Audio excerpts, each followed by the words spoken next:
મિત્રો, માયસેલ્ફ હાર્દિક સર, શ્રી સારસ્વત વિદ્યાલય વાપીમાં આપ સૌનું સ્વાગત છે. મિત્રો, આપણે પ્રકરણ 6 આનુવંશિકતાનો આણ્વીય આધાર વિશે વાતો કરી રહ્યા છીએ. લાસ્ટ લેક્ચરમાં આપણે ડીએનએ જનીનદ્રવ્ય એટલે કે જનીનદ્રવ્યની લાક્ષણિકતાઓ કઈ છે તે જોઈ, ડીએનએનું સ્વયંજનન જોયું. એટલે કે એક ડીએનએ અણુમાંથી બીજા બે નવા અણુઓ ડીએનએ કેવી રીતે બને છે એની આપણે લાસ્ટ લેક્ચરમાં ચર્ચા કરી. તો હવે આજે મિત્રો આપણે કેટલાક એમસીક્યુ લઈએ છીએ, તો સૌ ધ્યાન આપે.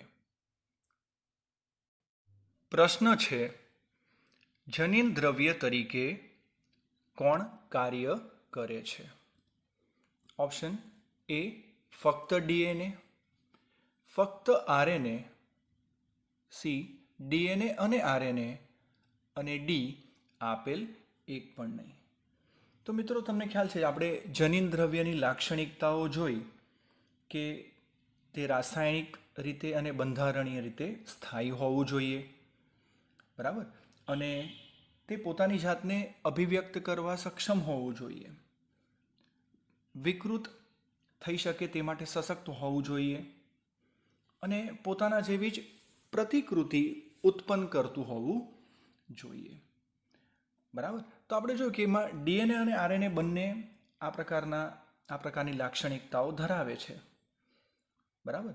પણ એ બંનેમાં ડીએનએ જે છે એ વધુ સ્થાયી છે. તો ડીએનએ અને આરએનએ બંને જ એ જનીન દ્રવ્ય તરીકે અહીં કાર્ય કરે છે. તો આન્સર શું આવશે? અહીં આન્સર આવે છે સી. શું આવે છે આન્સર? સી. બીજો પ્રશ્ન છે, ગ્રિફિથ અસરનું બીજું નામ. ગ્રિફિથ અસર, મિત્રો, ગ્રિફિથે જે ઉંદર પર પ્રયોગ કર્યો હતો રૂપાંતરણનો, એ તમને યાદ હશે, અને એમણે સમજાવ્યું હતું કે કોઈ દ્રવ્ય જે છે એ ટ્રાન્સફર થાય છે, તો એ ટ્રાન્સફર થતું દ્રવ્ય જે છે એ શું છે? તો એમણે જે પ્રયોગ કર્યો એના નામની વાત કરીએ તો એ બેક્ટેરિયલ રૂપાંતરણ હતું. ઓપ્શન જોઈ લઈએ. વાયરલ રૂપાંતરણ, બી બેક્ટેરિયલ રૂપાંતરણ, સી પરાંતરણ, અને ડી આપેલ એક પણ નહીં. તો મિત્રો શું આવે છે અહીં? બેક્ટેરિયલ રૂપાંતરણ. શું આવે છે? બી બેક્ટેરિયલ રૂપાંતરણ. તો ધ્યાન રાખશો, બરાબર. આગળ વધીએ. આગલો પ્રશ્ન છે, હર્સી અને ચેઝના પ્રયોગમાં બેક્ટેરિયોફેજ ડીએનએને લેબલ કરવા રેડિયો એક્ટિવ ઘટકનો ઉપયોગ કર્યો હતો. કયા રેડિયો એક્ટિવ ઘટકનો ઉપયોગ કર્યો હતો? તો હર્સી ચેઝના પ્રયોગને મિત્રો તમે યાદ કરો, હર્સી અને ચેઝના પ્રયોગને, તો એની અંદર બે પ્રકારે મિત્રો લેબલિંગ થયું હતું. તમને ખ્યાલ છે? હા, શું હતું એમાં? તમને ખ્યાલ છે કે ફેઝ ડીએનએને P32 વડે લેબલ કરાયું હતું, બરાબર, અને ફેઝ પ્રોટીનને S35 વડે લેબલ કરાયું હતું. તો ઓપ્શન આપણે જોઈ લઈએ. એ N15 છે, બીમાં 14 છે, C14, સી ઓપ્શન છે P32, અને ડી છે S35. તો અહીંયા પ્રશ્ન છે તેને ખાસ ધ્યાન આપજો પ્રશ્ન પર, કે બેક્ટેરિયોફેઝના ડીએનએને છે, તો ફેઝ ડીએનએને શાના વડે? P32 વડે મિત્રો લેબલ કરાયું હતું. તો એ યાદ રાખજો. આન્સર આવે છે અહીં. આન્સર શું આવે છે? આન્સર સી આવે છે. આગળ વધીએ. પ્રશ્ન છે, નીચેમાંથી કયું નાઇટ્રોજન બેઝ પિરિમિડિન નથી? નાઇટ્રોજન બેઝની વાત કરે છે તો આપણે, તમને ખ્યાલ છે, પ્યુરિન અને પિરિમિડિન નાઇટ્રોજન બેઝ આપણે જોઈ ગયા ડીએનએ આરએનએની રચનામાં. તો તમને ખ્યાલ છે કે એડેનિન અને ગ્વાનિન જે છે, હા, એડેનિન અને ગ્વાનિન કેવા છે મિત્રો? એ પ્યુરિન બેઝ છે, જ્યારે થાઇમિન, સાઇટોસિન અને યુરેસિલ જે છે એ પિરિમિડિન બેઝ છે. તો તમને ખ્યાલ છે એની અંદર આવેલા ચક્રો અને એની માહિતી તમને ખ્યાલ છે. પ્યુરિન્સમાં 2 ચક્રો હોય છે અને પિરિમિડિનમાં એક જ ચક્ર ધરાવે છે, પિરિમિડિન એક ચક્ર ધરાવે છે. તો અહીં શું છે, અલગ શું દેખાય છે ઓપ્શનમાં? તો ગ્વાનિન જે છે એ પિરિમિડિન નથી. એ શું છે? પ્યુરિન બેઝ છે. એ શું છે? પ્યુરિન બેઝ છે. તો આન્સર આવે છે અહીં, શું આવે છે આન્સર? એ, ગ્વાનિન. આગળનો પ્રશ્ન, ગ્વાનિન અને સાઇટોસિન વચ્ચે હાઇડ્રોજન બંધની સંખ્યા ખાલી જગ્યા, એટલે કે જી અને સી વચ્ચેની મિત્રો વાત કરે છે.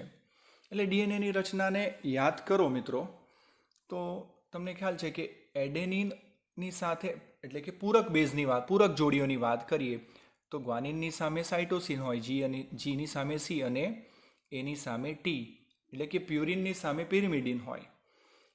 એ અને ટી વચ્ચે તમને ખ્યાલ છે કે દ્વિબંધ છે, નિર્બળ હાઇડ્રોજન બંધ, જ્યારે જી અને સીની વચ્ચે 3 નિર્બળ હાઇડ્રોજન બંધ હોય છે. તો આન્સર અહીં શું આવે છે? આન્સર આવે છે સી. Answer C, 3. ડીએનએ અને આરએનએમાં સામાન્ય ઘટક ખાલી જગ્યા હોય છે. એટલે અહીંયા ડીએનએ આરએનએની વાત કરે છે મિત્રો, તો એમાં સામાન્ય ઘટક કયો છે? એની અંદર સામાન્ય ઘટક થાઇમિન, હિસ્ટેમાઇન, હેક્ઝોસ શર્કરા કે પેન્ટોસ શર્કરા. તો ડીએનએ અને આરએનએની રચનાને યાદ કરો તો એમાં શું હોય? તો એક તો શર્કરા હોય, બીજું શું હોય? નાઇટ્રોજન બેઝ હોય અને બીજું ફોસ્ફરિક એસિડ ફોસ્ફેટ ફોર્મમાં હોય, ફોસ્ફેટ હોય. તો એ જે શર્કરા જે હતી તે પેન્ટોસ શર્કરા હોય. તમને ખ્યાલ છે ડીએનએમાં ડીઓક્સી રિબોસ પ્રકારની અને આરએનએમાં રિબોસ પ્રકારની પેન્ટોસ શર્કરા. એટલે મિત્રો આન્સર અહીં શું આવે છે? શું આન્સર આવે છે? પેન્ટોસ શર્કરા. તો યાદ રાખજો. આગળનો પ્રશ્ન લઈએ મિત્રો. પ્રશ્ન છે, ક્રમિક ન્યુક્લિયોટાઇડના કાર્બન અણુ વચ્ચે ફોસ્ફોડાયએસ્ટર બંધ બને છે. તમને ખ્યાલ છે? હા, તો કયા કાર્બન અણુ વચ્ચે ફોસ્ફોડાયએસ્ટર, ક્રમિક ન્યુક્લિયોટાઇડના? તો તમને ખ્યાલ છે એમાં કે 3 અને 5 નંબરના કાર્બન વચ્ચે જે છે એ ફોસ્ફોડાયએસ્ટર બંધ બને છે. એટલે ઓપ્શન જોઈ લઈએ, 1 અને 4, 3, 5, 4, 1 અને 5, 3. તો ક્રમિક ન્યુક્લિયોટાઇડની વાત કરે છે મિત્રો, તો એના કાર્બન અણુ વચ્ચે 3જા અને 5મા. એટલે આન્સર શું આવે અહીં? આન્સર આવે છે બી. આન્સર શું આવશે અહીં? આન્સર આવે છે બી. બરાબર છે. આગળ વધીએ. સ્વયંજનન જે છે એ સ્વયંજનન કેવું છે? સ્વયંજનન વિરુદ્ધ દિશીય છે, એક દિશીય છે, દ્વિદિશીય છે કે આપેલ એક પણ નહીં? સ્વયંજનનની યાદ કરીએ મિત્રો, તો તમને ખ્યાલ છે કે છૂટી પડતી બંને પોલીન્યુક્લિયોટાઇડ શૃંખલા છે એ ચીપિયા જેવી દેખાય અને આપણે એને સ્વયંજનન ચીપિયો કહેતા હતા. બરાબર છે. તો એ સ્વયંજનનની પ્રક્રિયા દરમિયાન બંને દિશામાં થતી પ્રગતિકારક જે ઘટનાઓ હોય છે ને એ કેવી હોય છે મિત્રો? એ દ્વિદિશીય હોય છે. એટલે સ્વયંજનન કેવું છે મિત્રો? એ દ્વિદિશીય હોય છે. તો એ ધ્યાન રાખશો. આગળનો પ્રશ્ન, વોટસન અને ક્રિક દ્વારા શોધવામાં આવેલ ડીએનએની બેવડી કુંતલમય રચના કેવા પ્રકારની હોય છે? મિત્રો વોટસન અને ક્રિક દ્વારા, તો તમને યાદ છે આપણે જે ડીએનએના પ્રકાર જોયા હતા ને મિત્રો, એના વળાંક એટલે ટ્વિસ્ટિંગની દિશાને આધારે જમણી બાજુ દિશાકીય હતું ઘડિયાળના કાંટાની દિશામાં અને ડાબી બાજુ એટલે ઘડિયાળના કાંટાની વિરુદ્ધ દિશામાં. તો ઓપ્શનને જોઈ લેજો, C DNA, Z DNA, D DNA અને બી ડીએનએ. તો યાદ કરીએ આપણે કે જે વોટસન અને ક્રિકનું મોડેલ હતું એ બી ડીએનએ વાળું હતું. યાદ છે મિત્રો? એમાં એના વલયની લંબાઈ હતી 34 એંગસ્ટ્રોમ, એમાં 10 બેઝ પેર હતી અને કંઈક 2 જોડ વચ્ચેનું અંતર કેટલું હતું? 3.4 એંગસ્ટ્રોમ જેટલું હતું. યાદ છે? અને એનો વ્યાસ જે છે, પહોળાઈ, એ કંઈક 20 એંગસ્ટ્રોમ જેટલી હતી. તો આન્સર મિત્રો અહીં આન્સર શું આવે છે? આન્સર આવે છે બી ડીએનએ. એટલે આન્સર ડી ઓપ્શન છે અને બી ડીએનએ આન્સર આવશે. આગળ વધીએ. પ્રશ્ન છે, ડીએનએ સંયોજનન કઈ દિશામાં આગળ વધે છે? ડીએનએ સંયોજનન, તો સંયોજનન ચેપિયા અને સંયોજનનની પ્રક્રિયાને યાદ કરીએ તો આપણે વાત થઈ હતી કે 5' to 3', 5' થી 3' દિશામાં આગળ વધે છે. પ્રશ્ન ધ્યાનથી વાંચજો કે ડીએનએ સંયોજનનની પ્રક્રિયા કઈ દિશામાં આગળ વધે છે? તો એ 5' થી 3' દિશામાં આગળ વધે છે. અને તમને ખ્યાલ છે કે એમાં બે શૃંખલાઓની વાત આવતી હતી. એક સતત નિર્માણ પામતી શૃંખલા હતી, સળંગ સંશ્લેષિત થતી, જે અગ્રેસર શૃંખલા લીડિંગ ચેન હતી, અને એક હતી બીજી ટેમ્પલેટ પર નવી શૃંખલા એટલે તૂટક હતી, એ પણ 5 to 3' આગળ વધતી હતી, જેને વિલંબિત શૃંખલા લેગિંગ ચેન આપણે કહેતા હતા. આગળનો પ્રશ્ન, બે ન્યુક્લિયોટાઇડ વચ્ચે રહેલા રાસાયણિક બંધ કયા? તો બે ન્યુક્લિયોટાઇડની વાત છે મિત્રો, એટલે તરત જ તમને ખ્યાલ છે તો આન્સર આવી જશે અહીંયા કે ફોસ્ફોડાયએસ્ટર બંધ જે છે આવશે. આન્સર શું આવશે? બે ન્યુક્લિયોટાઇડ વચ્ચે રહેલો રાસાયણિક બંધ છે ફોસ્ફોડાયએસ્ટર બંધ. તો આ પણ આવો પણ પ્રશ્ન આવી શકે છે. આગળ વધીએ મિત્રો. ડીએનએ ખાલી જગ્યાના કારણે એસિડિક હોય છે. મિત્રો ડીએનએ જે છે, ડીએનએ એ શાના કારણે, એનો નેચરની વાત કરે છે મિત્રો, એના નેચર એ એસિડિક છે. તો શાના કારણે એવું કહે છે? શર્કરા, ફોસ્ફરિક એસિડ, પિરિમિડિન કે પ્યુરિન? તો આપણે એના બંધારણને પાછું યાદ કરીએ તો એના બંધારણમાં શું છે મિત્રો? નાઇટ્રોજન બેઝ છે, પેન્ટોસ શર્કરા છે, અને ફોસ્ફરિક એસિડ ફોસ્ફેટ સ્વરૂપે હોય છે. એટલે તરત જ આપણે અહીં આન્સર શું મળ્યો? શું આન્સર મળ્યો? Phosphoric acid. તો એ ફોસ્ફરિક એસિડના કારણે મિત્રો એ નેચરમાં એસિડિક હોય છે એના. ઓકે, આગળ વધીએ પ્રશ્નમાં. ન્યુક્લિયોસાઇડ શું છે? પ્રશ્ન સરસ છે. ન્યુક્લિયોટાઇડ નથી, ન્યુક્લિયોસાઇડ છે. તો ઓપ્શન છે શર્કરા વત્તા બેઝ, ન્યુક્લિક એસિડના પોલિમર, ફોસ્ફરિક એસિડ વત્તા બેઝ, ફોસ્ફરિક એસિડ વત્તા બેઝ વત્તા શર્કરા. તો તમને ખ્યાલ છે કે ન્યુક્લિયોસાઇડની અંદર મેં તમને વાત કરી હતી કે સાઇડની અંદર બે વસ્તુ હોય છે, એક છે નાઇટ્રોજન બેઝ અને શર્કરા. જો ન્યુક્લિયોટાઇડ હોય તો એમાં ફરી પાછું કોણ જોડાય છે? એની સાથે ફોસ્ફેટ જોડાય છે. તો અહીં ન્યુક્લિયોસાઇડ પૂછ્યું છે, એટલે આપણે આન્સર શું આવે છે? શર્કરા અને બેઝ આવે છે. બરાબર છે. આગળ વધીએ પ્રશ્નમાં. પ્રશ્ન છે ડીએનએમાં A વત્તા G બરાબર ખાલી જગ્યા.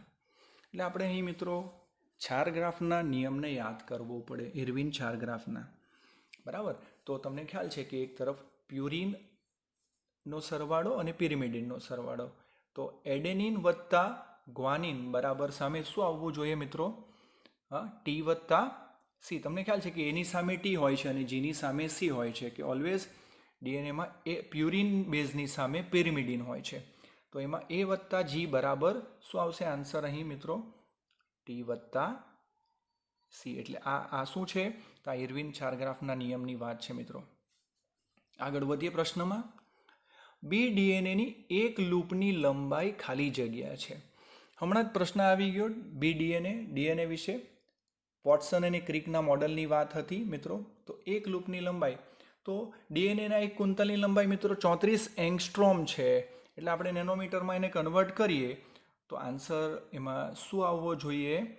તો 0.34 નેનોમીટર. એટલે આવા એંગસ્ટ્રોમમાં અને નેનોમીટરમાં પણ માપ પૂછી શકે છે. તો ફરીથી આ બી ડીએનએ વિશેની બધી જ માહિતી યાદ રાખજો. એના કુંતલની લંબાઈ 34 એંગસ્ટ્રોમ છે. કુલ બેઝ પેર કેટલી હતી? 10 હતી. બરાબર. એટલે બે જોડી વચ્ચેનું અંતર કેટલું આવે? 3.4 એંગસ્ટ્રોમ. અને એનો વ્યાસ એટલે કે પહોળાઈ કેટલી? 20 એંગસ્ટ્રોમ.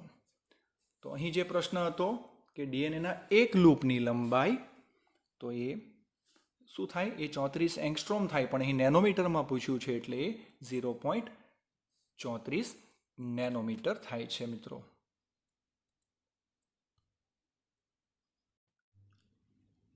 આગળનો પ્રશ્ન. ત્રુટક સંશ્લેષિત શૃંખલાનું નામ શું છે? મિત્રો એટલે ડીએનએ સંયોજનની વાત ફરીથી આવે છે. તો જ્યારે સંયોજનન થાય છે, દ્વિદિશીય છે, બરાબર, બંને પ્રગતિકારક ઘટનાઓની વાત આપણે કરી. તો એમાં એક છે વિલંબિત શૃંખલા લેગિંગ છે અને બીજી જે છે એ અગ્રેસર છે, એટલે કે લીડિંગ ચેઇન છે. તો જે તમને ખ્યાલ છે કે સળંગ નિર્માણ પામે છે એને આપણે અગ્રેસર કહેતા હતા, સળંગ નિર્માણ પામે છે જેને લીડિંગ એટલે કે અગ્રેસર કહેતા હતા.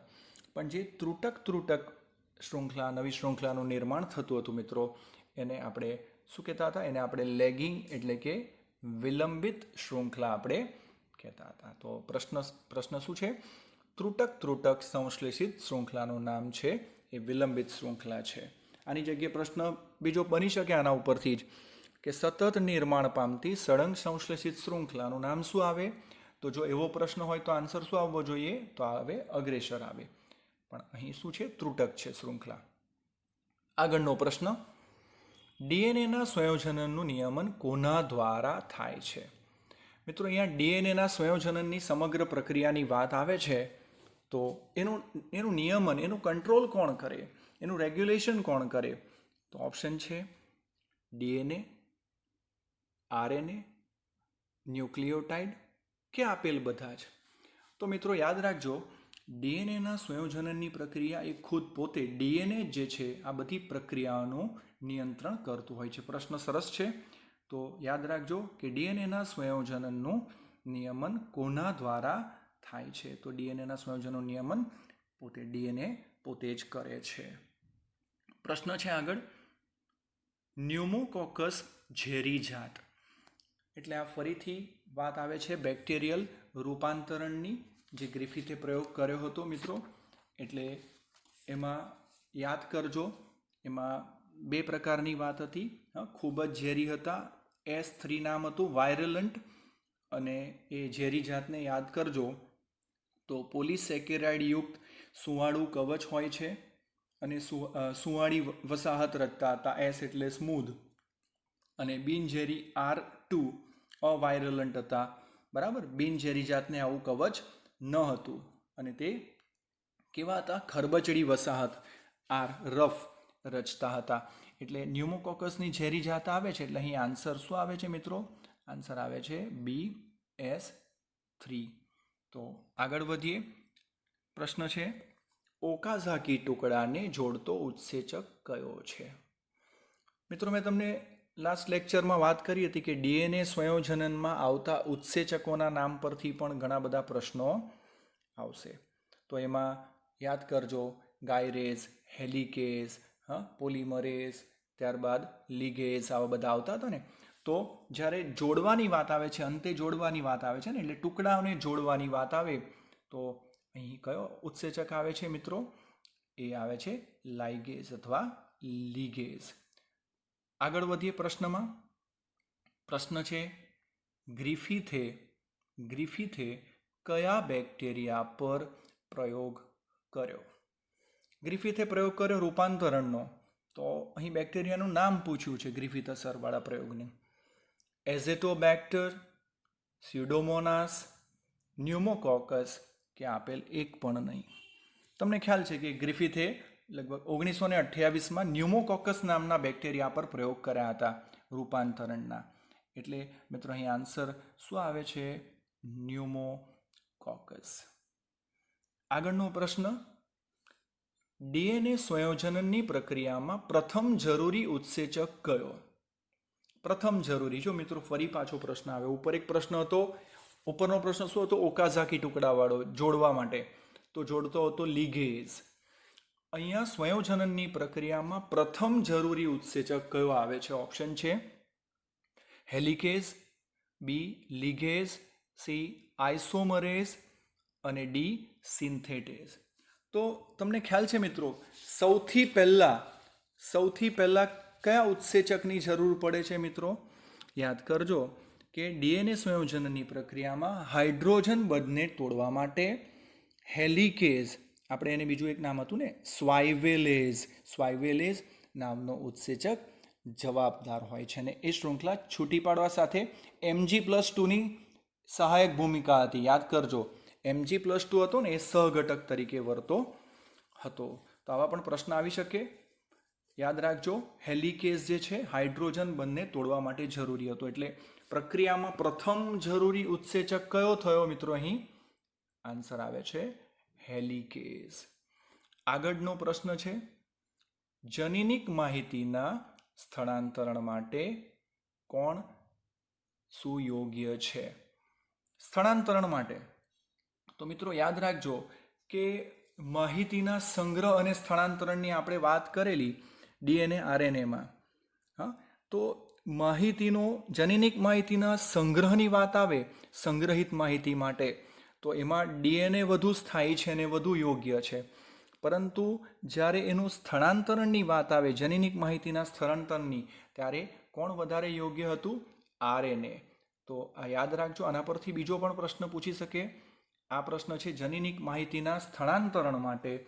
તો સ્થળાંતરણ માટે જે છે એ આરએનએ વધુ યોગ્ય છે. પરંતુ પ્રશ્ન એમ હોય કે સંગ્રહિત માહિતી માટે, જનીનિક માહિતીના સંગ્રહ માટે કોણ? તો ડીએનએ વધુ સ્થાયી અણુ છે. તો અહીં આન્સર શું આવે છે સ્થળાંતરણ માટે? આન્સર આવે છે આરએનએ. શું આવે છે આન્સર? આરએનએ.